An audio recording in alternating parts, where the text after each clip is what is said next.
Quiero invitarlos para que me acompañen a leer lo que dice la palabra del Señor. Jeremías, el capítulo 31, el verso 1 y 2. Jeremías, el capítulo 31, el verso 1 y 2. Acompáñeme, por favor, a leer estos dos versículos de la palabra de nuestro Señor.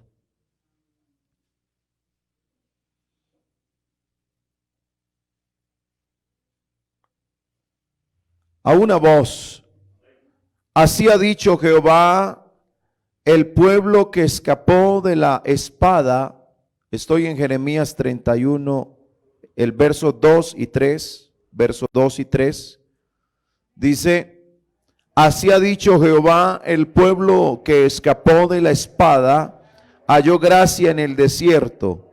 Cuando Israel iba en busca de reposo, Jehová se manifestó a mí hace ya mucho tiempo, diciendo, con amor eterno te he amado, por tanto te prolongué mi misericordia. Gloria al Señor Jesucristo. Tengan la amabilidad de ubicarse.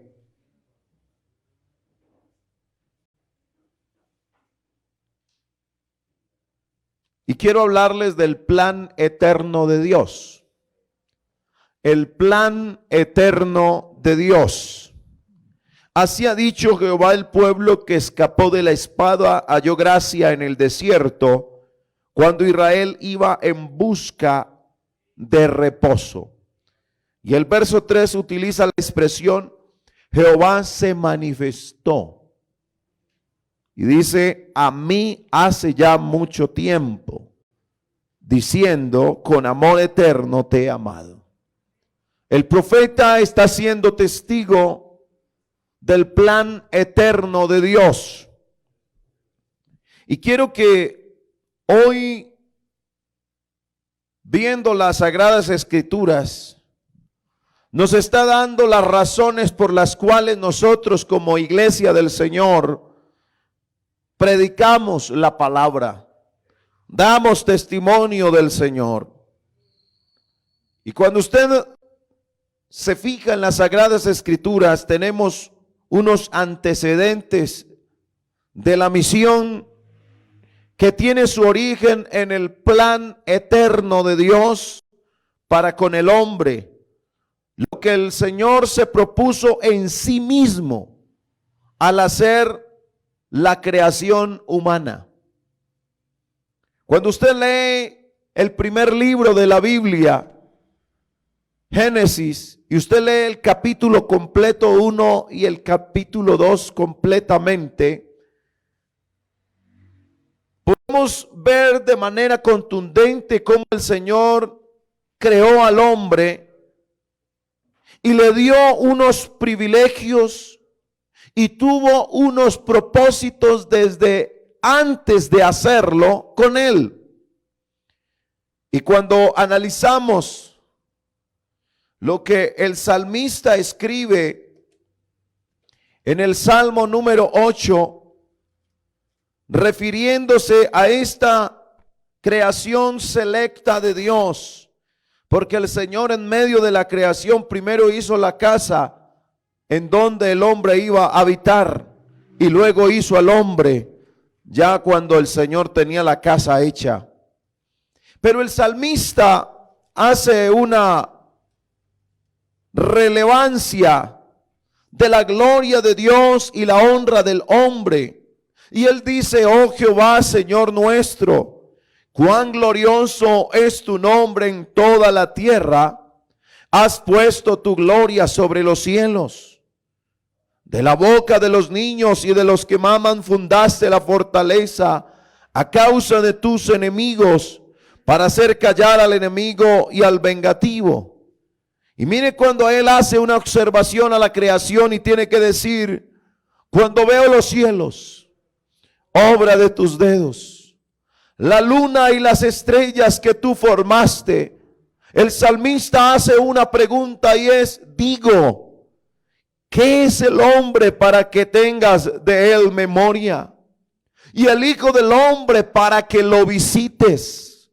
El hombre ha sido visitado por su Creador. Le has hecho poco menor que los ángeles. Pero aunque el hombre es poco menor que los ángeles, el Señor no socorrió a los ángeles que pecaron, sino al hombre que pecó. Le has hecho poco menor que los ángeles, y mire, y le coronaste de gloria y de honra. Le hiciste señorear sobre las obras de tus manos. Como les había dicho anticipadamente, el Señor primero hizo la casa donde el hombre iba a habitar. Le dio todas las cosas que el hombre necesitaba para alimentarse. Todo se lo dio el Señor. Le hiciste señorear sobre las obras de tus manos. Todo lo pusiste debajo de sus pies. Ovejas y bueyes y todo ello, y asimismo las bestias del campo, las aves de los cielos y los peces del mar, todo cuanto pasa por los senderos del mar. Oh Jehová, Señor nuestro, cuán grande es tu nombre en toda la tierra. Y cuando usted analiza también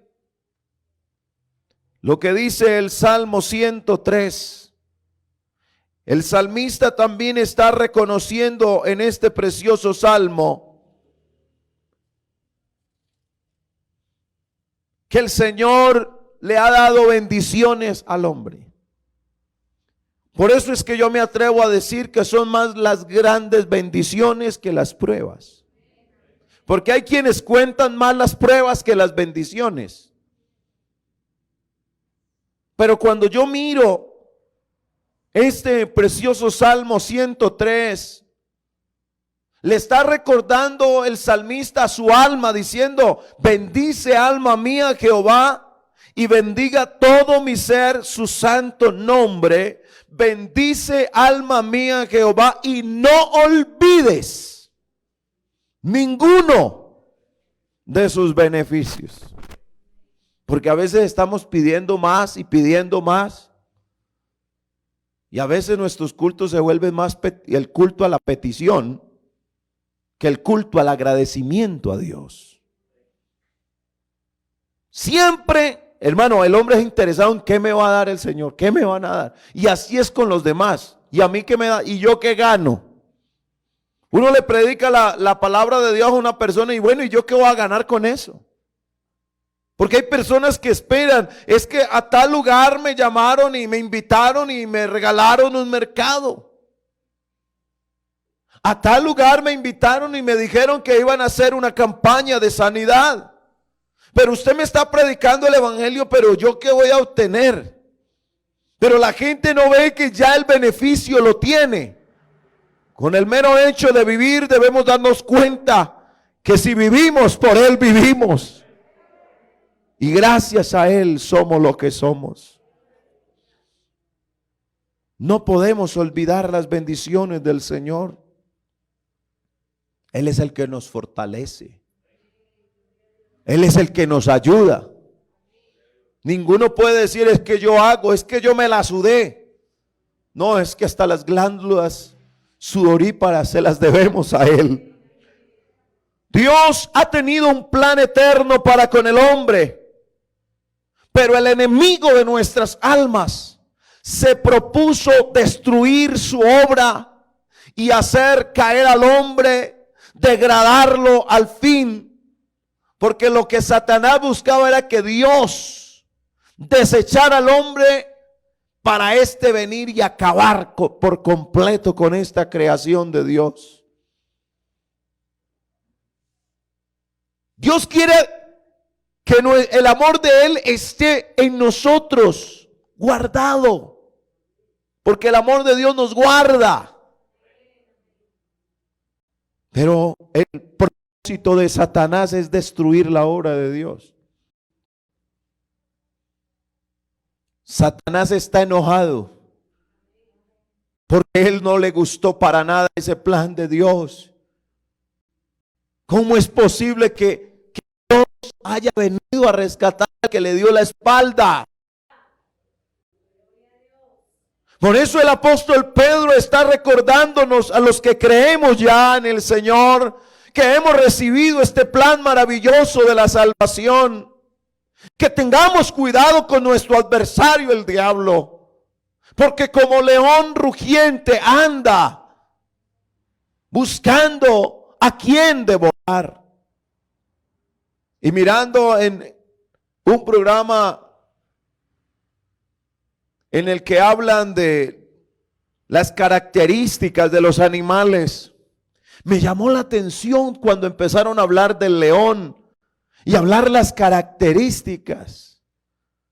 Y una de las características que tiene el león es que ruge para que la presa tenga miedo solamente por el rugido del león. Y él ruge, ¿sabe para qué?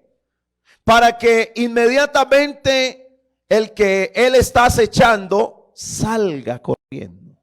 Porque la mejor forma de atacar el león es a la espalda. Por eso es que él hace correr a los que va a devorar. Los hace correr porque la mejor forma de atacar del león es a la espalda de su víctima. Y ahí fue donde yo entendí ese texto, porque el Señor nos dice que debemos resistir al diablo y no huir. No es usted y yo que tenemos que huir de Satanás. Él anda alrededor buscando a quien devorar, pero la Biblia dice: resistid en la fe al diablo y él huirá de vosotros. Esta iglesia tiene el poder de Jesucristo. El diablo quiere acabar con la vida de todos nosotros. Él no le gusta que tú y yo oremos. Él no le gusta que nos congreguemos. Él no quiere que nadie se consagre. Él no quiere que nadie le sirva a Dios. Él no quiere que nadie se salve. Pero hay uno con esta iglesia que es más poderoso que el que está en el mundo. Por eso Satanás es el acusador de nuestras almas. Y el diablo busca de que usted se equivoque. Y él quiere que usted le dé lugar para que Dios no se interese más en su vida. Por eso es que hoy tenemos gente que se suicida, que se quita la vida porque dice: yo no tengo valor para nadie. Pero el Señor, con ese plan maravilloso, nos dice: así ha dicho Jehová, el pueblo que escapó de la espada halló gracia. ¿Halló gracia dónde? Donde no había nada, en el desierto. Cuando Israel iba en busca de reposo, Jehová se manifestó a mí hace mucho tiempo diciendo: mire qué tan hermoso el Señor. ¿Cómo le paga Dios a la indiferencia del hombre? ¿Cómo le paga Dios y el valor que le da al hombre que le da la espalda, que anda en el pecado, que vive en desgracia, que vive mal? Pero el Señor le dice con amor eterno: te he amado, porque Dios ama lo que ha hecho con amor. Él nos ama demasiado porque desde que formó al hombre lo hizo con amor, nos creó con amor. Por eso cuando usted entiende por qué está en la iglesia del Señor, yo no puedo decir en el caso particular: es que yo estoy en la iglesia porque es que mi papá y mi mamá. No, ellos me enseñaron el camino, pero tuve que decidir un día si seguía o no. Y yo decidí seguir, y la verdad ha sido la mejor decisión de mi vida. Si hay algo en mi vida en lo que me siento, hermano, privilegiado, es de haber dicho: sí, Señor, yo te sigo, yo recibo tu amor. Y así como nosotros, hay miles que necesitan conocer el plan eterno de Dios. Ese amor y propósito eterno a través de la historia de la humanidad se ha mantenido. A pesar de que el hombre ha hecho cosas, hermano, como para que Dios no se acuerde más de él. Necedades que han dicho en muchas épocas los hombres Y muchas mujeres que han quedado en la historia plasmados y han expresado cosas, hermano, que no vale la pena ni recordarlas. Pero aún con toda la indiferencia del hombre, el Señor sigue manteniendo su amor para con la raza humana. El Señor ya se la había sentenciado a Satanás cuando le dijo allá en Génesis 3:15, esta te herirá en la cabeza y tú le herirás en el talón. Aquí encontramos una promesa. En ese texto hay dos cosas, una promesa y una profecía. Una promesa y una profecía. Esta te herirá en la cabeza y tú le herirás en el talón. Ahí hay una promesa y hay una profecía. De la simiente de la mujer nacería alguien que tendría la capacidad de vengar el engaño hecho a la mujer. Los llamados padres de la iglesia vieron en este versículo el evangelio y la promesa de Dios para restaurar la comunión rota con Él. Dios sabía lo que pasaría con el hombre. Por eso es que Dios proveyó con antelación ese plan de salvación para la humanidad, usando al mismo hombre ya restaurado. En varias épocas diferentes, de diferentes maneras, y también a través del pueblo de Israel. Uno a quien Dios usó para la restauración y salvación de la humanidad fue Noé. Y créame, hermano, que Noé como hombre tuvo sus errores, claro que sí, y Dios no los esconde, porque la Biblia muestra los errores que tuvo Noé.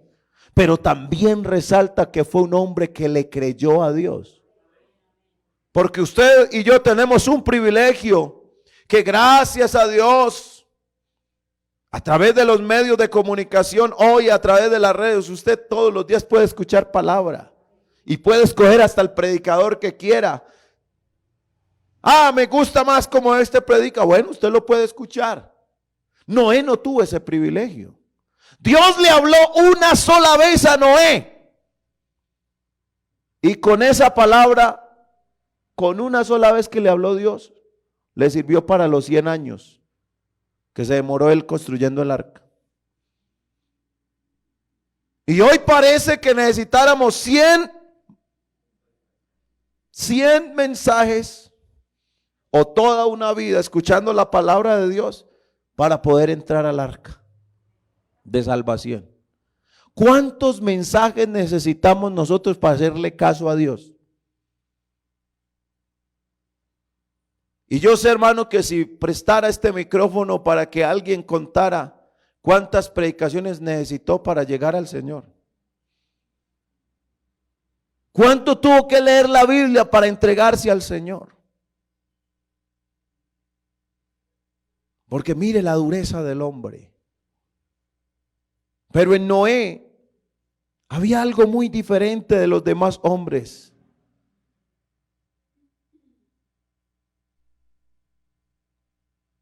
Que Dios, dice la Biblia, halló gracia en Noé. Noé no le prestó atención a lo que pasa en nuestra época. ¿Sabe por qué hoy muchos no se consagran a Dios? Por el qué dirán. Muchos no se entregan al Señor por el qué dirán. Pero a Noé eso no le importaba. El qué dirán para Noé no fue algo que lo movió a él para decir, no, mejor no le hago caso al Señor porque es que qué dirán mis vecinos, qué dirán mis compatriotas. No, él no se puso a mirar el qué dirán.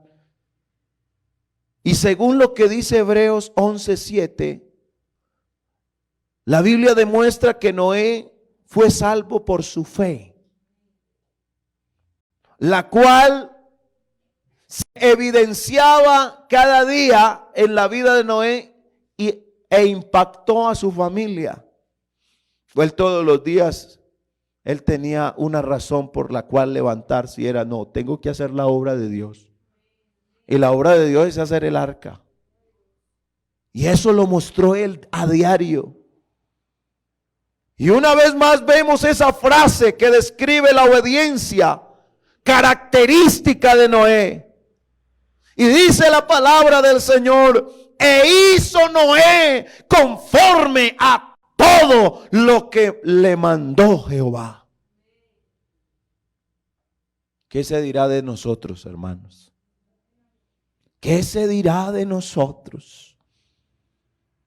Pero yo en todo esto podemos observar un plan amoroso de Dios para la humanidad. Y no podemos desconocer la forma en que intentó rescatar al hombre de la situación en que quedó al desobedecerle. Israel fue escogido por Dios para ser su pueblo y que los israelitas fueran participantes especiales en su plan de redimir a todo el género humano. Dios prometió bendecir a Abraham y hacer de él una nación grande. Por eso el Señor le dice a Abraham en Génesis 12:3, bendeciré a los que te bendijeren y a los que te maldijeren maldeciré, y serán benditas en ti todas las familias de la tierra. En esta promesa podemos ver no solamente una bendición para Israel, sino que a través de ellos Dios decidía bendecir a toda la humanidad. Dios se identificó con Israel a fin de revelarse no solo a Israel, de revelarse a todo el mundo. Y ese cumplimiento final directo de esta promesa lo vemos enmarcado en quien es Jesucristo. Pero tenemos que aceptar que Dios quiso usar esa relación especial con este pueblo llamado Israel para revelar su naturaleza a todo el mundo. Y necesariamente debemos referirnos a lo que escribe el apóstol Pablo, escribiendo en la carta a los Gálatas, el capítulo 3, Gálatas el capítulo 3, el verso 10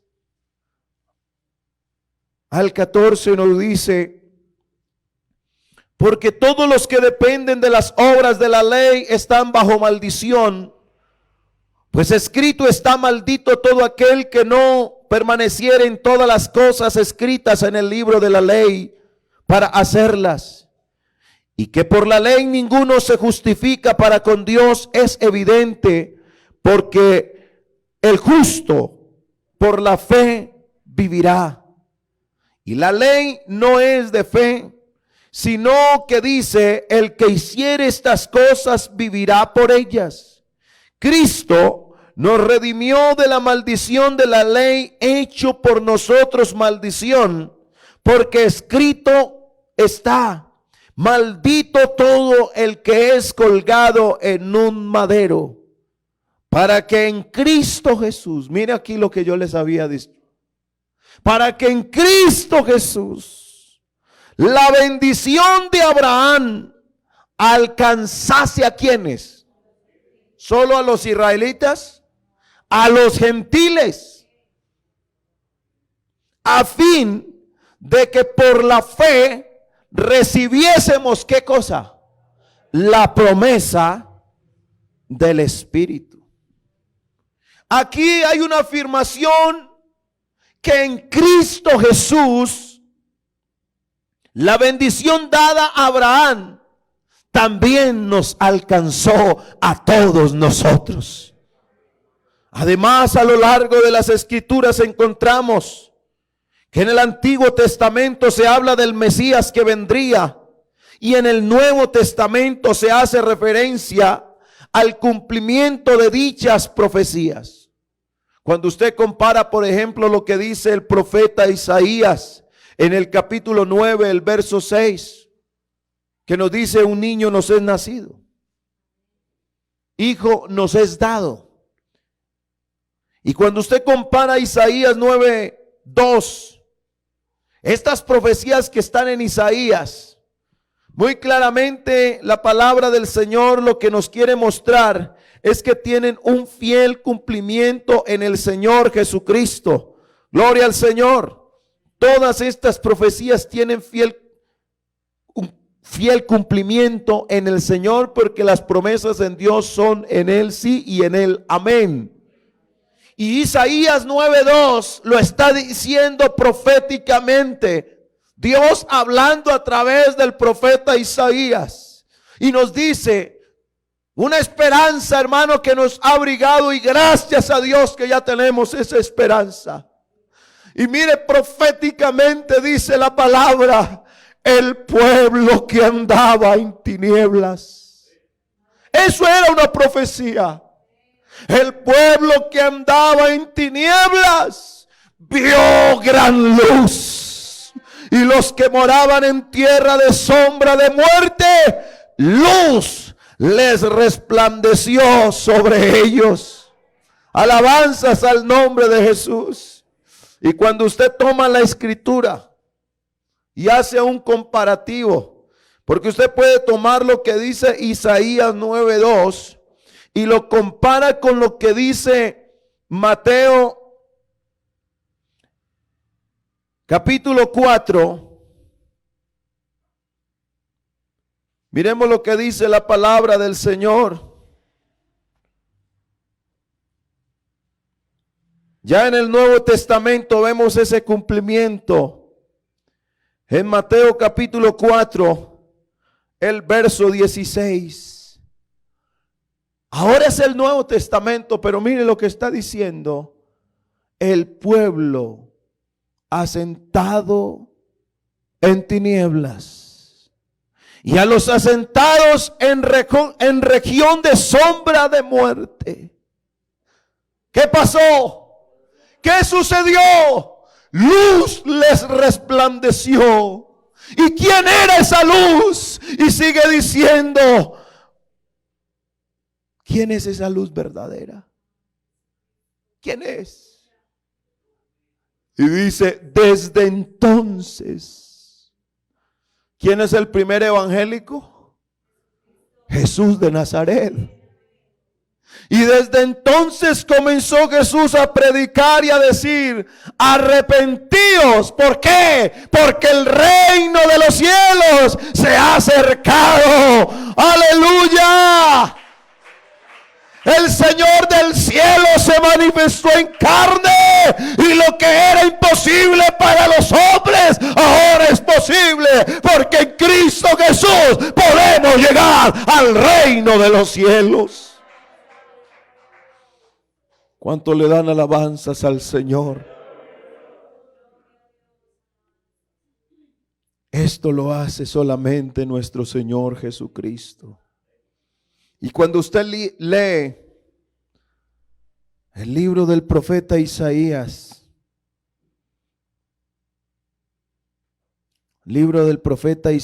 el capítulo 61, miremos dos textos, los dos primeros versículos de este capítulo 61 de Isaías, donde proféticamente se está dando. Ahí no se estaba, solamente el Señor estaba usando al profeta para decirle: esto va a pasar, esto va a acontecer. Y le dice por boca del profeta Isaías: el Espíritu de Jehová el Señor está sobre mí. Es la profecía. Porque me ungió Jehová, me ha enviado a predicar buenas nuevas a los abatidos, a vendar a los quebrantados de corazón, a publicar libertad a los cautivos. ¿Y quién había hecho toda esa maldad? ¿Quién había provocado que el hombre estuviera herido de muerte? ¿Quién había provocado que el hombre estuviera en una cárcel y no pudiera salir? Pues el hombre, por su desobediencia, le dio lugar a Satanás, el cual le robó Porque lo que el diablo tiene es por robo y por engaño. Y el hombre lo perdió por engaño. Y cayó en las garras de Satanás, este cazador. Porque Satanás, la Biblia lo presenta, que él es sagaz para hacer sus cosas. Y el hombre cayó en esa cárcel por engaño. Entonces el Señor ahora viene no a decir, no, ya no va a hacer nada, sino vengo a vendar las heridas que te ha provocado Satanás.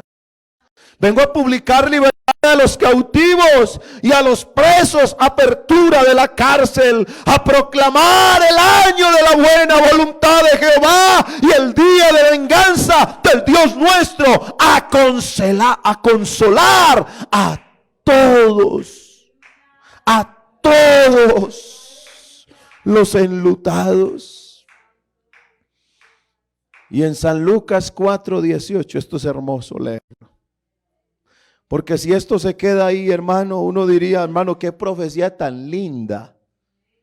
Ay, qué promesa tan hermosa de Dios. Pero como Dios no miente, porque Él es verdad. San Lucas 4:18 está el cumplimiento de esa profecía. Y viene el mismo Señor que le había dicho a Isaías, publíqueme esto y escríbalo. Ahora viene el mismo Dios que le habló a Isaías, pero ahora manifestado en carne, y le dice, el Espíritu del Señor ya no es que va a estar, no, está sobre mí.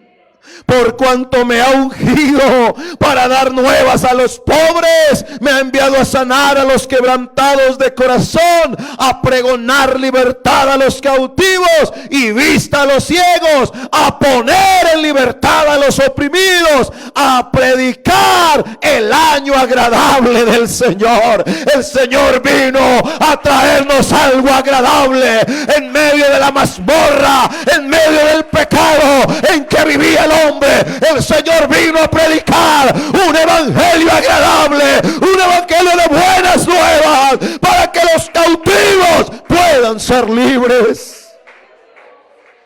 Oh, yo me gozo en el Señor, hermano, por esto tan hermoso que ha hecho el Señor. A pesar de todo, Israel, hermanos, que tuvo un llamamiento para cumplir la misión de Dios. Y Dios quiso que Israel fuese su especial tesoro, que fuese una nación santa.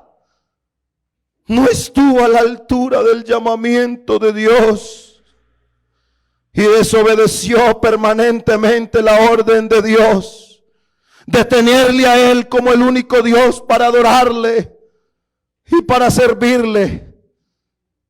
Dios siempre le recriminó a Israel su desobediencia e irse tras los dioses. ¿Cómo es posible, hermano, que una persona que el Señor lo ha sacado del mundo, lo ha lavado, lo ha limpiado, le ha hecho un llamamiento santo para que pertenezca a la iglesia del Dios viviente, tenga que volver al mundo a recorrer las cosas, hermano, que se hacen en el mundo, porque los deleites de este mundo son temporales, pero su fin es de desgracia, su fin no es nada bueno. Pero aquel que ha abrazado este plan maravilloso de Dios, el que ha recibido el amor eterno de nuestro Señor Jesucristo, no solo vive aquí una vida abundante, sino que le espera una vida eterna con Jesucristo el Señor para siempre.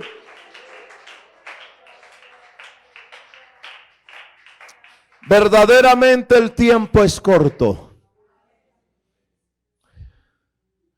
Si usted quiere seguir perdiendo su tiempo solamente pensando en los negocios que tiene que hacer y deja el plan de Dios como segundo, ve, hermano, usted puede arrancar los negocios que sea y no le van a funcionar. Porque el que Dios ha tomado por hijo,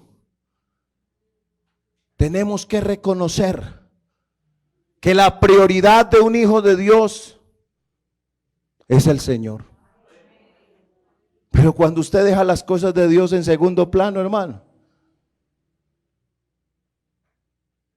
se puede asociar con el hombre más rico del mundo para iniciar los negocios que quiere y no le van a funcionar.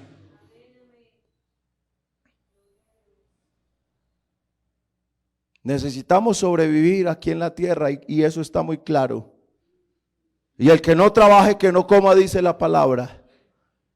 Pero el mal negocio que puede hacer un hijo de Dios es poner en prioridad sus negocios antes que los negocios del Señor. El mismo Jesús dijo: en los negocios de mi Padre me conviene estar. ¿Y cuáles son los negocios del Señor? Nosotros tenemos una prioridad y es hablar de Cristo, porque el tiempo es corto, no hay tiempo que perder. No ames las cosas del mundo, no te afanes por las cosas del mundo. Si hay algo que tenemos que hacer, iglesia, es ahora o nunca, es tomar el plan de Dios, este plan maravilloso, y ponerlo en práctica y ponerlo en obra para que Dios pueda bendecir todo lo que tú tienes.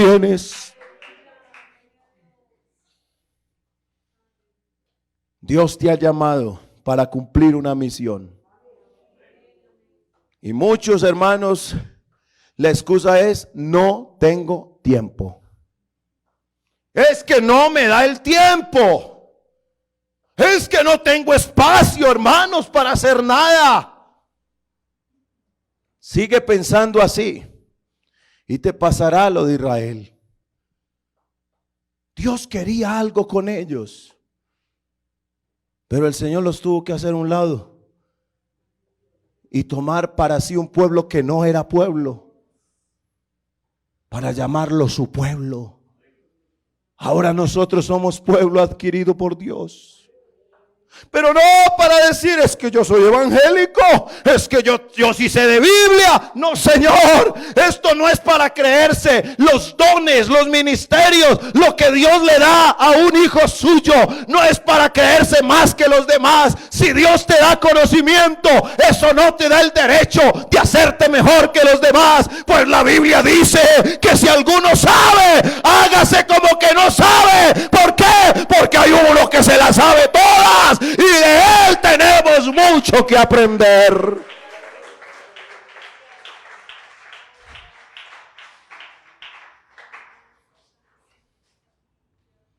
Tenemos una misión, y esa misión es solamente para el que quiera obedecer. Y viene la pregunta en donde serás confrontado con Dios. ¿Le estás cumpliendo al Señor? ¿Le estás cumpliendo la misión que te encargó? Y tú puedes decir: no, esa misión es del pastor. No, yo tengo una misión y yo le tengo que cumplir al Señor con mi parte. Pero en este momento Dios está confrontándote con su palabra. Y te está mostrando un ejemplo que Israel no quiso tomar la misión que Dios le tenía. Y Dios te llamó a ti y me llamó a mí. Ahora, ¿quién en esta hora le dice: Señor, me falta cumplirte, Señor? Porque a veces pensamos que es nuestros bolsillos, es que es mi problema, es que es mi necesidad, es que nadie sabe. Bueno, es que esas cosas Dios las sabe. Dios sabe de qué estamos necesitados. ¿Estamos cumpliéndole al Señor la misión?